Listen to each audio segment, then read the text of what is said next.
You're listening to Leadership Powered by Common Sense with your host, Doug Thorpe. Here's Doug. Well, hello again, everyone. This is Doug Thorpe, and you're listening to another episode of Leadership Powered by Common Sense. I'm excited today to get into this session because my guest is someone who has built a company around supporting smaller mid-cap businesses, independently owned, helping them understand ways they can leverage this new thing we call AI. And for some, it's not such a new topic, but for most in the small business realm, it is I don't know, I call it a dark cloud on the horizon maybe, but there's a lot of opportunity and a lot of things to explore, and we're going to do just that as we get into it. My guest is Kyle Murphy. Kyle, welcome to the show. Thanks, Doug. Really excited to be here. Great topic. Yeah, so let's dive right in. Let's talk about if you can lay out kind of the 10,000-foot view of how AI can be used for a smaller business. Let's kind of set a framework first, then we'll get into some more of the details.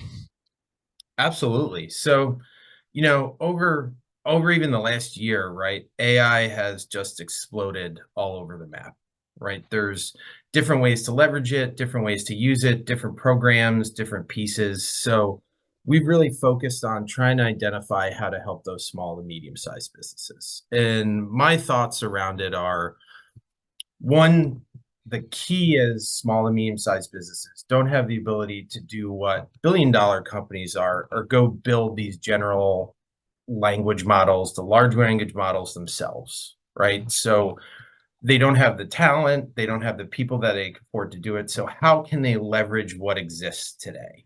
So we're talking things like Bard, which is going to be Google Gemini, which they just released. There's ChatGPT. There's a few other things here and there, which are like the big players in the world. And then out of that, if you go on LinkedIn, if you go on Twitter or any of that, there's hundreds of other little .ai tools and things that these companies can use. So our general thought process is, how can we help those small and medium-sized business use what exists today in a way that makes them more efficient and gives them the ability to use these tools in the right way to make them more competitive in the market. So our kind of concept and the way we help businesses is really focused on identifying and understanding your use cases, right? And I think that's really, really important. And once you understand what you need to use AI for, or what your business problems are, you can fit it into those different tools and functionality and pieces. So there's different pieces and things with solo entrepreneurs versus medium-sized businesses, things like that. Yeah. Well, I'm thinking back, I did have a guest a few months ago who tried to help lay the landscape of what AI is all about. And I love one thing he said, and I wanted to share it again because I think to the listener who maybe doesn't understand what AI is about, or has yet to explore it and is kind of, given the stiff arm to it. One of the things that you got to realize is that AI is an ability to essentially think faster. And that's one primary option that I see for a independent entrepreneur who wants to do something, because yes, you maybe with the help of a coach or an advisor, or just your own leadership team in your company, you can strategize about new things you want to do in the market. You can spend a lot of money testing market campaigns and things like that. But where AI can come in is to really just help. If you have a dialogue with your AI tool, you can ask it things like, if my ideal customer is X, Y, and Z, what do they think about? What are they most concerned about? How do they look at my service? And you can ask those kind of very general questions, and you'll be amazed at the responses you'll get from some of these bigger AI tools, like you mentioned, ChatGPT and Bard. I've been on a Bard kick now for about 6 weeks with on the advice of a so-called social media guru that I follow. And he put out an opinion piece that said, so far, at least in the moment, Bard is actually doing a little better from an SEO standpoint. If you're looking for words and content that'll help drive your presence online, again, you can go to those general questions that I just described and get a lot of really good feedback. Yeah, 100%. So I use it, and I'll be transparent. I have it open and I use it every day for literally everything, right? That the ability to have almost like a conversation with someone in the room when you're sitting in a room by yourself is, I think, invaluable. So to your point of asking it questions, how does this sound? Or the ability to prompt it as a persona, can you review this document, this paragraph, this thing, allows you to go from draft to idea to X, Y, and Z exponentially faster, in my opinion, right? The hardest thing to do is take something that you're extremely knowledgeable about in your head and get it on paper in that first draft. In my opinion, I know it's extremely difficult for me, especially talking about topics like this, right? I've done a lot of research, I use it every day, and I try to put things on paper and I get stuck because I'm like, should I mention this? Should I mention this? Should I mention this? And it's such an invaluable tool in saying, you are a customer. What do you want to hear about? Right. And it helps accelerate that first step for me exponentially. Yeah, and I think it becomes an iterative opportunity. You can take that basic idea, and if you, as a subject matter expert in your field, have a thought and you say, I can think of 5 things that go with this. These are attributes, these are features, these are benefits, these are concerns, whatever. You can tee that up and you can basically tell the tool, I know this, what else am I not thinking about? And boy, it'll come back and probably 2x or 3x your ideas. And from there, you can leapfrog and say, oh, that's exactly right. That fits over here. This fits over there. Now I see a new roadmap on where I want to go and what I want to be talking about or presenting. And it's incredibly powerful for that iterative process so that you don't leave any details on the table. I think it's allowed me to take those thoughts and build out content schedules, or take that complex and break it down into, okay, week 1 of a course on AI what is a large language model? Most people don't understand that. I take it for granted that I know what it does, but as much as it's talked about, a lot of the clients that I've spoken to are a little hesitant. How does it know what to say? Where is it getting its information? So having it there, taking on that persona, has been really helpful to take a step back and realize, oh, this is what the audience or the target client actually needs to know. And I like what you said a moment ago about it. It's like having another person in the room to have a discussion.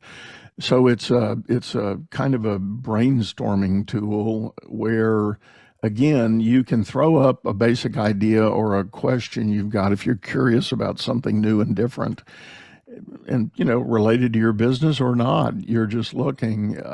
It is such a great tool, and what I would tell those who have not even tried it yet, go out to some of the main links that are available, like a ChatGPT or a Bard. Bard is, as you mentioned, a Google enterprise effort.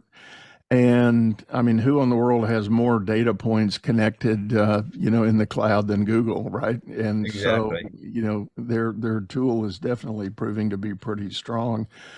But what I would tell you is, if you're getting started with that, you'll see when you sit down to a session, there's a window to put in a chat. Just Yeah. kind of give it your thoughts. Hey, I'm thinking about X, Y, and Z. Here's what I know, and ask what you don't know, or ask again things like, what have I not thought about, or what else should we be talking? And it will give you some great content, and then you can take each one of those bullets that may come back in a list of things and put that in the chat and say, elaborate more on this idea, on this topic. Yep. And it'll drill down, it'll chase your rabbits, it'll do all those great things with your thinking process. Absolutely. I mean, the first thing I tell people that haven't used it before, go use a free account. Go try it. Just see what happens. You'll be shocked and surprised at some things that come back, right? I mean, I'm sitting down here with my parents for the holidays in South Florida, and I got my mom to try it, just to see what would happen. She's a retired teacher, and she loved it. Now she asks it for recipes, and it helps her with her shopping list and things like that. But there's so many different use cases and things like that.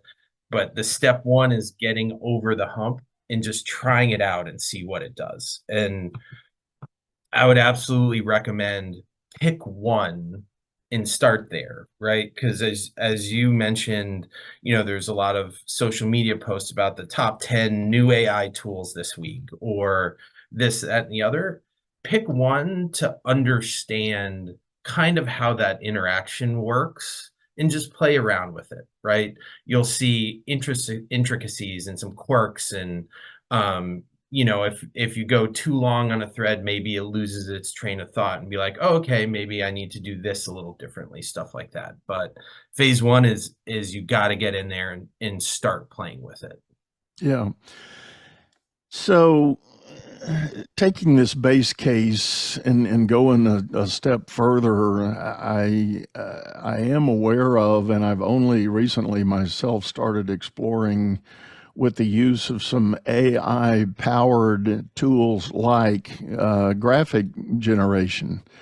Like, if you are thinking about your next graphic image that you want to put in an ad post, uh, wherever you're running your ads for your business, if you don't have an agency doing it for you, you might explore some of the tools that are out there. Like, even I know I did a session the other day with someone, and they were big fans of Adobe Express. You can get a free account, and I actually took a little bit of time during the holiday to go in and test it.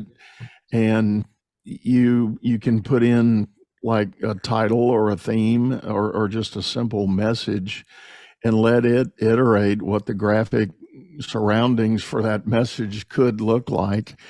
And you'll be amazed at how really impressive some of those tools are already. And Yeah. boy, it saves tons of time getting you there. It's awesome, right? You can use, within ChatGPT, they're now connected to Dolly, which you can have an image generator. Adobe Firefly, Midjourney's been what a lot of folks have been chasing for a long time, which is through Discord, and it's a little different, but the same idea, right? Prompt and aesthetics and how it looks. And I use it for presentations all the time, right? I'm trying to report out on something we found. Maybe there's that graphic that you've been trying to make in PowerPoint forever with connecting arrows and this and like all of that, and you describe it and you're like, oh, that looks great. And then you can polish it up in another way, shape, or form. But it can get very creative too and create things that you're like, wow, that looks great. And I never would have thought that it would have looked like that. Yeah, yeah. Well, I've seen it used in the marketing sense to, one of the classic strategies in marketing is to take your message and create an A/B test. You've got a, version A and a version B, and you put it out there in the market temporarily and see which one generates more attention and Yep. or click through rate or whatever. And the ability to take that basic message and feed it to one of these generators will really give you some powerful AB. And the beauty of that is, when you, in the old ways of doing AB testing, you do that first iteration, A looked pretty good and B not so much, or vice versa, but you take the winner and you start, and the golden rule, I'll never forget this. I was taught it by my first marketing prof in school, but I've heard it a million times since. When you're thinking of your marketing impact, only change one thing at a time. Yep. Just like math, one variable, right? One variable at a time, only change that. So, maybe it's the font, maybe it's the background color, maybe it's the size of the box or whatever, but only change the one thing. Now you have a new A/B test to run with. Run that a while, see what the winner is. If your one tweak seemed to create a new interest, then branch off down that path.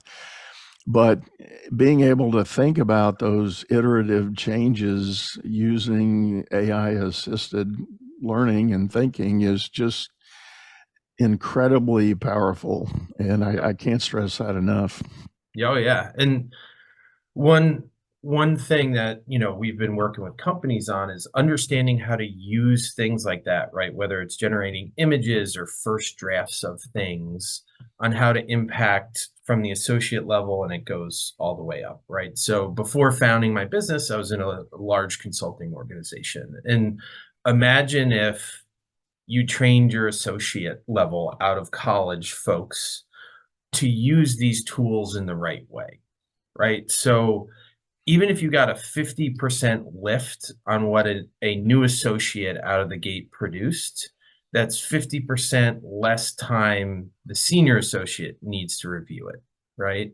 And then from there, the manager has to spend less time. And all of a sudden now, the entire organization gets a lift because the quality has gone up, because you have the ability to use that assistant, the other brain that's sitting out there for kids that are coming right out of college. And, no offense to them, it's probably in a lot of pieces the first time they've ever done X, Y, or Z, right?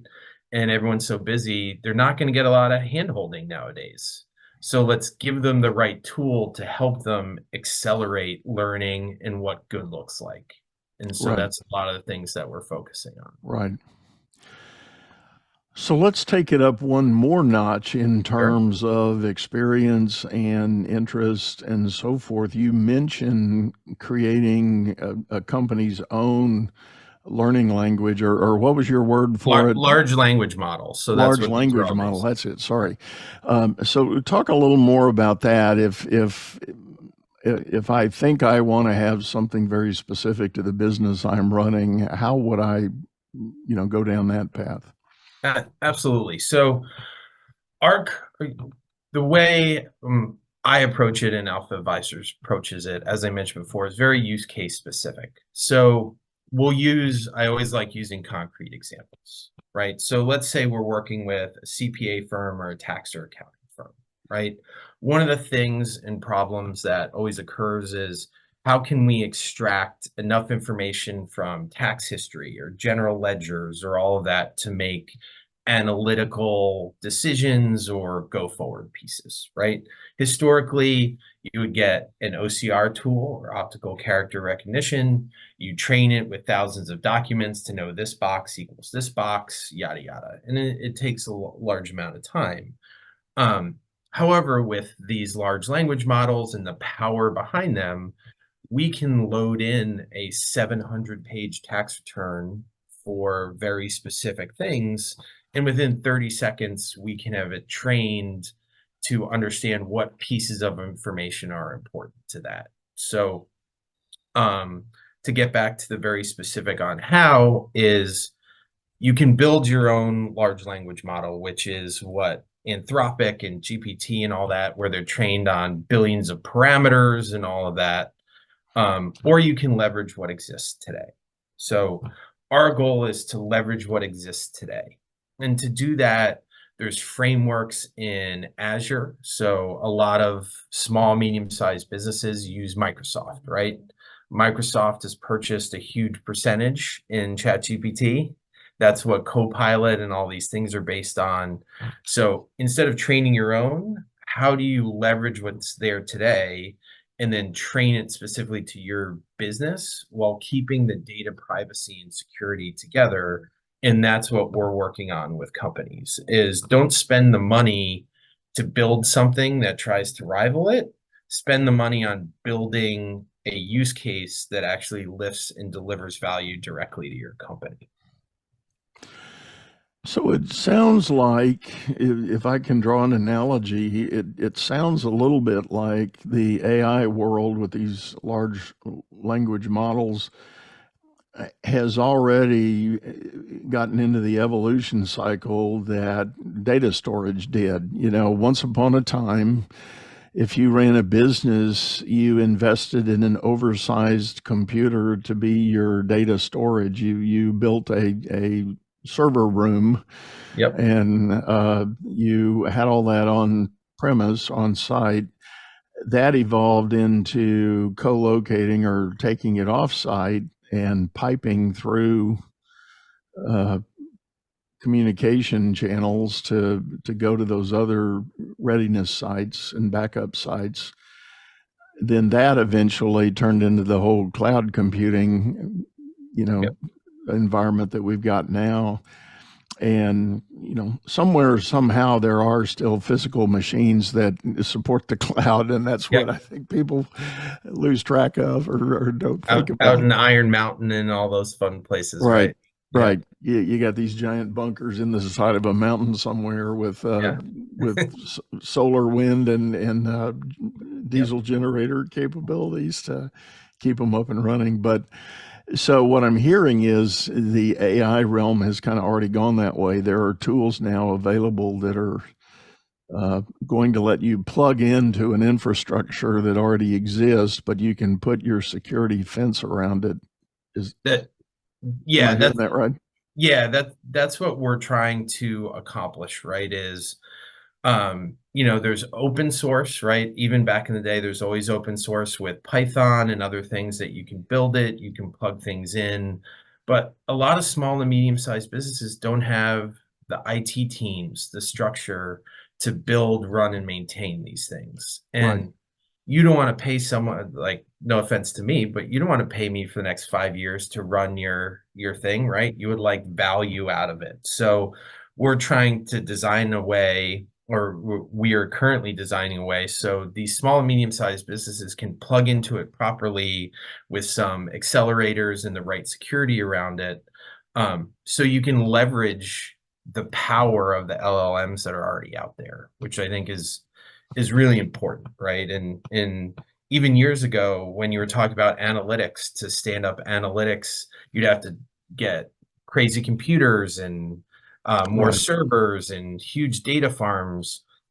And now you can use Azure cloud computing to spin up a resource for $20 and run your advanced analytics on it. And so that's the solution we're trying and actively working with small businesses on. How can we use the existing security framework, plug into these LLMs, and then deliver a business outcome? Because a lot of the things today are, to your point, solo entrepreneurs, the SEO, some of the marketing things. How do I write this? What we're targeting is the ability to enhance the ability to take huge spreadsheets or repeatable processes and run them through kind of this framework we've developed to make things more efficient, faster, and get to, a good version 1 much more quickly than ever before. Yeah. As you were describing all that, I'm thinking of, I've already in my mind already thought about maybe a dozen examples of places this could serve a mid-size or even smaller business. things like supply management. If your business has some level of inventory, maybe it's parts, maybe it's materials, whatever, but you've got a burn rate on, how long those stay on the shelf before you have to reorder. And there's some, very old school methodologies for tracking that and calculating order points and things like that. But the whole world of supply chain has changed to be articulate. And that's one area. But I think of things like I'm thinking of the home service businesses, plumbers, electricians, HVAC vendors. Job scheduling, dispatch, big one. Dispatching technicians, because dispatch is a big deal geographically when you got guys in trucks moving all over a territory. You want to be efficient in how you stack those jobs together, but you also have to be responsive to your customer need. So it's a delicate juggling act that the human brain, just unless you're a real wizard at that sort of thinking, struggles to optimize. Absolutely. And you can use these tools to build, chain of thought logic where you can load your data in and then literally interrogate your data, right? Like we talked about at the beginning, is asking it questions. So you can have it load, understand, and read your data, and then ask it questions. What if I did this? What if I thought about doing this? How can I make shift 4 more optimized with these parameters? And now you can have these conversations within this framework that can either give you the right answer or make you think about it in a different way, much more quickly. And now there's even advanced analytics that you can do. I personally use ChatGPT 4 a lot with, scrub data sets and all of those things to say, what are some interesting things about this data set that I might not be thinking about? And it will go think about it and say, well, have you thought about it like this? Here's some graphs or charts that it'll produce and say, well, these might be interesting as part of your analysis of this data set. So that interrogation and discussion with it is what's really different than ever before. Interesting. Yeah. Well, Kyle, we're about up on time for this episode. I really thank you for sitting in and sharing some of these ideas with us. If people are interested in learning more directly from you, what's the best way to get a hold of you? Sure. Just you can go to alphaadvisors.com or shoot me an email at kyle@alphaadvisors.com. Very passionate about this subject. Very passionate about helping small and medium-sized businesses actually take advantage of this and really help them scale their businesses. So it's been a pleasure, and thank you very much for the opportunity. You bet. You bet. Well, as always, folks, we're going to have those links in the show notes. So do take advantage, hop down there and take a look at that. And I do want to remind you, if you're listening on your favorite streaming service, we've got a video version of this over on YouTube, channel by the same name, Leadership Powered by Common Sense. Hop over there, check out the archive, and leave us a comment. Would love to answer your questions or talk to you further about your interest in running your business. For now, we're going to sign off, say goodbye, go out there, make it a great day. You've been listening to Leadership Powered by Common Sense, hosted by Doug Thorpe. If you would like to know more about the coaching and advisory services he provides, visit dougthorpe.com.